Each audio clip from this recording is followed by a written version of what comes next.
आज के इस वीडियो में हम बात करेंगे टॉप 5 प्राइसिंग स्ट्रेटजी के बारे में, जिससे कि आप अपनी सेल्स को इंप्रूव कर सकते हो और उसके साथ साथ अपनी ऑर्गेनिक रैंक को भी इंप्रूव कर सकते हो। मेरा नाम है धीरज धाकड़ और स्वागत करता हूं आपका हमारे चैनल सेलर बंधु में। सो बिना किसी देरी के चलिए शुरू करते हैं। तो सबसे पहले मैं धन्यवाद देना चाहूँगा आई नो यार का, जिन्होंने इस टॉपिक पर वीडियो बनाने के लिए मुझे कमेंट किया था। अगर आप भी किसी स्पेसिफिक टॉपिक पर वीडियो चाहते हैं तो आप मुझे कमेंट कर सकते हैं और मैं आपकी कमेंट को पढ़ के और उस टॉपिक पर वीडियो जरूर बनाऊंगा। इस वीडियो में मैं आपको बताऊंगा मेरी फेवरेट स्ट्रेटजी, जिससे कि आप अपने प्रोडक्ट को हाई प्राइस पे सेल कर सकते हो। सबसे पहली जो हमारी स्ट्रेटजी है उसका नाम है लिमिटेड टाइम प्राइसिंग स्ट्रेटजी। तो जब भी हम कोई प्रोडक्ट अमेजोन पर परचेस करने के लिए जाते हैं, जैसे कि मैं अमेजोन पर चलता हूँ और मुझे एक टी शर्ट परचेस करना है, तो मैं क्या करता हूँ, अमेजोन पर आ जाता हूँ और अमेजोन पर आने के बाद मैं यहाँ पर सर्च करता हूँ टी शर्ट फॉर मैन। मैंने यहाँ पे सर्च किया और इस तरीके के मेरे पास सर्च रिजल्ट आ गए। अब हम दोनों साथ में कोई एक टी शर्ट अच्छा सा पसंद करते हैं जिसको मैं परचेस करना है, तो उसके लिए मैं स्क्रॉल करता हूँ और जब मैं थोड़ा सा नीचे आता हूँ तो जब भी मैं कोई लिस्टिंग देख रहा हूँ तो ऐसी कौन सी चीज़ है जो मुझे अटेंशन ग्रैब कर रही है। तो इसमें यहाँ पे जो लाल कलर में लिखा हुआ आ रहा है लिमिटेड टाइम डील, इस बारी लिस्टिंग पे आ रहा है, इस बारी लिस्टिंग पे भी आ रहा है लिमिटेड टाइम डील, इस बारी पे भी आ रहा है लिमिटेड टाइम डील। तो ये मेरी जो अटेंशन है उसको ग्रैब कर रहे हैं कि इस प्रोडक्ट पे लिमिटेड टाइम डील चल रहा है, मतलब कुछ लिमिटेड टाइम के लिए प्राइजिंग हमें मिल रही है। बाकी की टाइम पे प्राइस जो है वो हाई रहती है, तो इसी तरीके की प्राइजिंग भी हम अपने प्रोडक्ट में लगा सकते हैं ताकि हम ज़्यादा से ज़्यादा कस्टमर को इंगेज कर पाए अपनी लिस्टिंग के लिए। और जब वो हमारी लिस्टिंग से इंगेज होंगे और अट्रैक्ट होंगे, जब वो हमारी लिस्टिंग पे क्लिक करेंगे तो ऑब्वियसली उसको परचेस भी करेंगे। तो अभी हम चलते हैं अपनी अमेजॉन सेलर अकाउंट में और देखते हैं कैसे मैं लिमिटेड टाइम प्राइजिंग वाला जो स्ट्रेटजी है उसको अप्लाई करना है। उसके लिए सबसे पहले मैं अपना जो सेलर अकाउंट है उसमें लॉगिन कर लेता हूँ। तो मैं ओपन करता हूँ Amazon seller central. Limited time deal strategy apply करने के लिए क्या करना है, हमें अपना जो सेलर अकाउंट है उसमें लॉगिन कर लेना है और लॉगिन करने के बाद हमें 3 डॉट पे इस पर क्लिक करना है और 3 डॉट पे क्लिक करने के बाद हमें क्या करना है, अपनी कोई भी एक लिस्टिंग है उस पर आ जाना है। तो मेरे इन्वेंटरी में आ गया हूँ और यहाँ पे जो भी मेरी लिस्टिंग है वो यहाँ पे अपीयर हो रही है मेरी। तो मैं क्या करता हूँ, कोई भी एक लिस्टिंग लेता हूँ और उसको एडिट पे मैं क्लिक करता हूँ और एडिट पे क्लिक करने के बाद इस तरीके का पेज हमारे सामने ओपन होगा। और एडिट पे क्लिक करने के बाद हमें कौन से वाले टैब में जाना है, हमें जाना है ऑफर वाले टैब में। सो लिमिटेड टाइम प्राइस स्ट्रेटजी को अप्लाई करने के लिए हमें सिंपल से स्टेप लेनी है। सबसे पहले हमें अपनी सेल प्राइस जो है, जो हम सेल प्राइस रखेंगे वो हमारी जो रेगुलर प्राइस है, जिस प्राइस पे अभी हम प्रोडक्ट को सेल कर रहे हैं, सेल करने वाले हैं, उससे कम में होनी चाहिए, वो हमें डालनी है। उसके बाद सेल की स्टार्ट डेट डालनी है, सेल की एंड डेट डालनी है और उसके बाद सेव एंड फिनिश पे हमें क्लिक कर देना है। तो इस तरीके से हमारी जो लिस्टिंग है उस पर भी लिमिटेड टाइम डील वाला जो टैग है वो अपीयर होने लगेगा। इसके बाद हमारी जो सेकंड स्ट्रेटजी है उसका नाम है regular pricing strategy. Regular pricing strategy generally हमें पता होता है और कई सारे सेलर्स को इसके बारे में जानकारी होती है, लेकिन उनको एग्जैक्ट पता नहीं होता है कि उनको किस तरीके से अपनी रेगुलर प्राइसिंग स्ट्रेटजी को अप्लाई करना है और कैसे उनको अच्छा सा डिस्काउंट देना है ताकि उनके जो प्रोडक्ट है उन पर ज़्यादा से ज़्यादा सेल आए। तो रेगुलर प्राइसिंग स्ट्रेटजी जब हम देखते हैं, तो जब हम अमेजोन पर, जैसे कि अभी हमने सर्च किया था टी शर्ट, अब टी शर्ट सर्च करने के बाद जैसे कि यहाँ पर हमें दिख रहा है, देखिए इसका जो रेगुलर प्राइस आ रहा है, अभी जो प्राइस 659 आ रहा है और इसका जो MRP आ रहा है 1099 आ रहा है। तो ये किस तरीके से हम शो करवा सकते हैं अपने कस्टमर को, वो अभी हम देखते हैं। और सेकंड लिस्टिंग पहले देख लेते हैं। 259 इसका जो प्राइस है वो आ रहा है कि 259 में वो हमें मिल रहा है और इसका जो MRP है वो 1499 है। और इस पर देखिए 83% ऑफ लिख के आ रहा है, इस पर 40% ऑफ लिख के आ रहा है, इस पर 89% ऑफ लिख के आ रहा है। तो इस तरीके का ऑफ जो है वो हम अपनी लिस्टिंग पे शो करवा सकते हैं, वो मैं आपको बताता हूँ कैसे। अभी जैसे कि हमने सेल प्राइस यहाँ पे सेट किया था, उसी तरीके से हमें क्या करना है, योर प्राइस है और नीचे हमारी लिस्ट प्राइस है, ये दोनों प्राइस हमें देखनी है।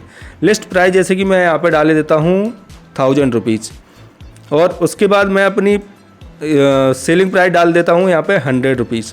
तो मैं लिस्ट प्राइस मैंने 1000 रुपये डाला और मैंने जो सेल प्राइस है वो मैंने डाली 100 रुपये। तो इसके बाद जब भी कोई कस्टमर हमारी लिस्टिंग को देखेगा उसको 90% ऑफ उसमें शो होगा। तो इस तरीके से आप जितना चाहें उतना डिस्काउंट दे सकते हैं अपने प्रोडक्ट पे, जिससे कि कस्टमर आपके प्रोडक्ट को ज़्यादा से ज़्यादा परचेस करें आपका 70% ऑफ देख के, 80% ऑफ देख के या फिर 90% ऑफ देख के। थर्ड हमारी प्राइसिंग स्ट्रेटजी का नाम है मल्टी पैक स्ट्रेटजी, जिसमें कि हम क्या करते हैं, हमारा जो प्रोडक्ट है उसको एक या एक से ज़्यादा यूनिट में सेल करते हैं। जैसे जैसे हमारी जो यूनिट है उनकी क्वान्टिटी बढ़ती जाती है, उसी तरीके से वो जो प्रोडक्ट है उसकी प्राइस कम होती जाती है। जैसे कि कोई प्रोडक्ट है, अगर वो पैक ऑफ 1 में 100 रुपये का मिल रहा है तो पैक ऑफ 2 में 180 के 2 मिलेंगे, पैक ऑफ 3 में वो 360 या फिर 350 के 3 मिलेंगे, और पैक ऑफ 5 में वो 400 या 450 के मिलेंगे। तो अगर कस्टमर जितने ज़्यादा यूनिट उस प्रोडक्ट के परचेस करेगा उसको वो प्रोडक्ट उतने ज़्यादा कम में मिलेगा।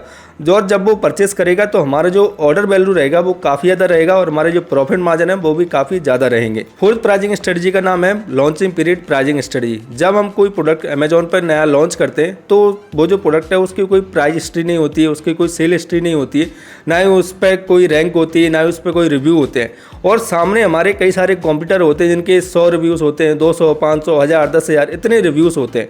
तो उस कंडीशन में क्या होता है कि हमें सेल लेके आना काफ़ी ज़्यादा डिफिकल्ट होता है।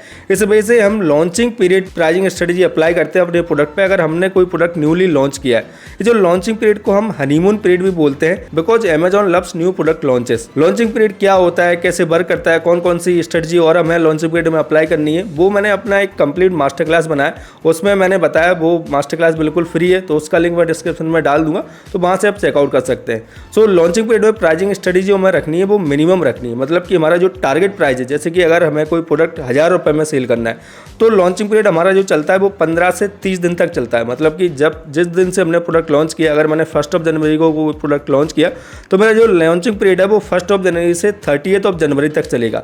तो उस पीरियड में हमें क्या करना है, हमारा जो प्राइस है वो कम से कम रखना है, ताकि हमारे प्रोडक्ट पे ज़्यादा से ज़्यादा कन्वर्जन आए, ज़्यादा से ज़्यादा सेल आए, और जब हमारे प्रोडक्ट पे सेल आएगा तो हमारा जो ऑर्गेनिक रैंक है वो इंप्रूव होगा। जब ऑर्गेनिक रैंक हमारा लॉन्चिंग पीरियड में इंप्रूव हो जाएगा तो उसके लॉन्चिंग पीरियड एंड होने के बाद हमें ऑटोमेटिकली सेल आती रहेंगी, जब हम अपना प्राइस भी इंक्रीज कर देंगे। तो लॉन्चिंग पीरियड के फर्स्ट वीक में हमें क्या करना है कि हमारा अगर टारगेट प्राइस 1000 रुपये है, अगर उस प्रोडक्ट को मैं 1000 रुपये में सेल करना है तो उसका हमें फर्स्ट वीक में प्राइस जो रखना है वो 500 रखना है। उसके बाद सेकंड वीक में हमें क्या करना है, उसका जो टारगेट प्राइस का 40% रखना है। इसके बाद थर्ड वीक में टारगेट प्राइस का 30% रखना है। इस तरीके से ग्रेजुअली हमें हर वीक अपने प्रोडक्ट की प्राइस को इंक्रीज करना है। एकदम से हमारा जो टारगेट प्राइस है उसी पे हमें अपने प्रोडक्ट को सेल नहीं करना है। लॉन्चिंग पीरियड में हमें अपने प्रोडक्ट को ब्रेक इवन या फिर कम प्राइस पर भी सेल करना पड़े तो करना है, क्योंकि हमें अपने प्रोडक्ट को रैंक करवाना है। जब हमारा प्रोडक्ट ऑर्गेनिकली रैंक हो जाएगा तो उस पर हम जितना चाहे उतना प्रॉफिट बना सकते हैं और उसको रैंक भी अच्छे से करवा सकते हैं। इसके बाद फिफ्थ और मेरी सबसे फेवरेट प्राइजिंग स्ट्रेटजी है value based pricing strategy. Value based pricing strategy का यूज बड़े बड़े ब्रांड करते हैं अपने प्रोडक्ट को ज़्यादा से ज़्यादा सेल लेके आने के लिए। वैल्यू बेस्ड प्राइजिंग स्ट्रेटजी में क्या होता है कि हम अपने प्रोडक्ट की ओवरऑल वैल्यू को हाईलाइट करते हैं और कस्टमर को बताते हैं कि हमारे प्रोडक्ट में कौन कौन सी ऐसी वैल्यूज़ हैं। मतलब कि जैसे कि अगर मैं कोई ऐसा प्रोडक्ट परचेस कर रहा हूँ, जैसे कि मैं कैमरा परचेस कर रहा हूँ, तो कैमरा जब मैं परचेस कर रहा हूँ तो उसमें मैं उसके स्पेसिफिकेशन बताने की बजाय मैं उसके बेनिफिट बताऊँगा। बेनिफिट में बताऊँगा कि उससे आप काफ़ी ज़्यादा अच्छे वीडियोस बना सकते हैं और आप डेली वीडियोस बना सकते हैं और ब्लॉगिंग वाले वीडियोस बना सकते हैं। मैं उसके स्पेसिफिकेशन बताने की बजाय, मतलब कि उसमें 24 मेगापिक्सल का कैमरा है और उसमें इतने mAh की बैटरी है, ये सब बताने की जगह मैं उसकी जो वैल्यू मुझे मिल रही है उस कैमरे से वो मैं बताऊँगा। तो वैल्यू बेस्ड प्राइजिंग स्ट्रेटजी हो वो सबसे ज़्यादा अच्छी प्राइजिंग स्ट्रेटजी है, जिससे कि आप ज़्यादा से ज़्यादा सेल जनरेट कर सकते हैं। अपना जो प्रोडक्ट है उसको जो आपके कॉम्पिटिटर हैं उनसे डिफरेंशिएट कर सकते हैं और अपने प्रोडक्ट को ऑर्गेनिकली रैंक करवा सकते हैं। वैल्यू बेस्ड प्राइजिंग स्ट्रेटजी की मुझे सबसे अच्छी बात लगती है कि आप अपने प्रोडक्ट को प्रीमियम प्राइस पे सेल कर सकते हैं। तो अपने प्रोडक्ट को प्रीमियम प्राइस पे सेल करने के लिए आपको क्या करना है, सबसे पहली चीज़ आपको क्या करनी है, जो ब्रांड्स यूज़ करते हैं, कि आपको अपनी लिस्टिंग जो है उसका A+ कंटेंट बनाना है। A+ कंटेंट कैसे बनाते हैं और किस तरीके से आपको बनाना है उसका नेक्स्ट वीडियो में आपको बताऊंगा, तो आप इस चैनल को सब्सक्राइब जरूर कर लेना। और सेकंड थिंग आपको क्या करनी है कि उसमें जैसे कि अगर मैं कोई डॉग का हार्नेस सेल कर रहा हूँ, तो डॉग का जब मैं हार्नेस सेल कर रहा हूँ तो मैं क्या करूँगा, उस डॉग हार्नेस के साथ में मैं उसमें उसकी गाइड दे दूंगा। जिस गाइड में मैंने बताया होगा कि कैसे आपको अपने डॉग को ट्रेन करना है, वो गाइड मैं फ्री में दूंगा। कैसे आपको डॉग को ट्रेन करना है, कौन से टाइप का उसको आपको फूड खिलाना है, तो इस तरह की इतनी सी गाइड जो हमें मोबाइल फ़ोन के साथ में आती है उस तरह की गाइड मैं उसके साथ में फ्री दूंगा। तो मैं एक्स्ट्रा वैल्यू दे रहा हूँ और जो कॉम्पिटिटर हैं जो कि मेरे नहीं दे रहे हैं, जब मैं उस प्रोडक्ट में एक्स्ट्रा वैल्यू दूंगा तो ऑब्वियसली कस्टमर मेरा प्रोडक्ट परचेस करेगा। इसी तरीके से अगर मैं कोई टी-शर्ट या फिर जीन्स अमेजॉन पर सेल कर रहा हूँ तो उसके लिए मैं क्या करूँगा कि जनरली हमारे मन में कन्फ्यूजन होता है कि मैं ये वाला टी-शर्ट परचेस कर रहा हूँ अमेजॉन या फिर ऑनलाइन से, तो मैं इसके साथ कौन सा जीन्स बियर करूँ, कौन सी शर्ट मैं इसके साथ वियर करूँ, और अगर मैं कोई जीन्स परचेस कर रहा हूँ तो कौन सी शर्ट इसके साथ वियर करूँ। तो उसके लिए मैं क्या करूँगा, एक गाइड उसमें फ्री दे दूँगा, जिसमें कि मैं अपना जो टी शर्ट है, जो जिस ब्रांड का मैं टी शर्ट सेल करूँ उसका टी शर्ट बताऊँगा, और उसके साथ में और कौन से उसके जीन्स वेरिएशन उसके साथ हम यूज़ कर सकते हैं वो भी मैं उस गाइड में बताऊँगा। कस्टमर को ये प्रोडक्ट तो मिल ही रहा है, उसी के साथ साथ में हम उसको एक वैल्यू भी दे रहे हैं। तो हमें अपने प्रोडक्ट की ओवरऑल वैल्यू हाईलाइट करनी होती है वैल्यू बेस्ड प्राइसिंग में। तो इसका भी मैंने अपनी मास्टर क्लास में डिटेल में डिस्कस किया है, तो उसको आप जरूर चेकआउट कीजिएगा, उसका लिंक मैं डिस्क्रिप्शन में डाल दूंगा। तो आज के इस वीडियो में हमने ये तो समझ लिया कि कौन कौन सी प्राइसिंग स्ट्रेटजी को अप्लाई करके हम अपनी सेल्स को इंप्रूव कर सकते हैं, ऑर्गेनिक रैंक को इंप्रूव कर सकते हैं। लेकिन क्या आपको पता है कि आपको अपने प्रोडक्ट की एग्जैक्ट सेलिंग प्राइस क्या रखनी चाहिए ज़्यादा से ज़्यादा ऑर्डर्स लेके आने के लिए? क्या आपने कभी कैलकुलेट किया कि कौन कौन से एक्सपेंस आपके प्रोडक्ट पे लगते हैं जब आप प्रोडक्ट को सेल करते हैं, कौन कौन से आपके खर्चे लगते हैं, रिटर्न पे कितना लगता है, सारा सब कुछ काटने के बाद आपके पास कितना बच के आता है? अगर आप इसके लिए कंफ्यूज होते हैं या फिर आपको क्लियर नहीं है कि इतना आपके पास बच के आ रहा है, तो उसके लिए मैंने एक सेपरेट वीडियो बनाया जिसमें कि मैंने बताया कि कैसे आपको अपने प्रोडक्ट की प्राइस सेट करनी चाहिए। तो उसका भी लिंक मैं आई बटन में डाल दूंगा, तो वहाँ से आप चेकआउट कर सकते हैं। और आज के इस वीडियो में इतना ही, मिलते हैं अगली वीडियो में, तब तक के लिए कीप सेलिंग, स्टे ऑसम।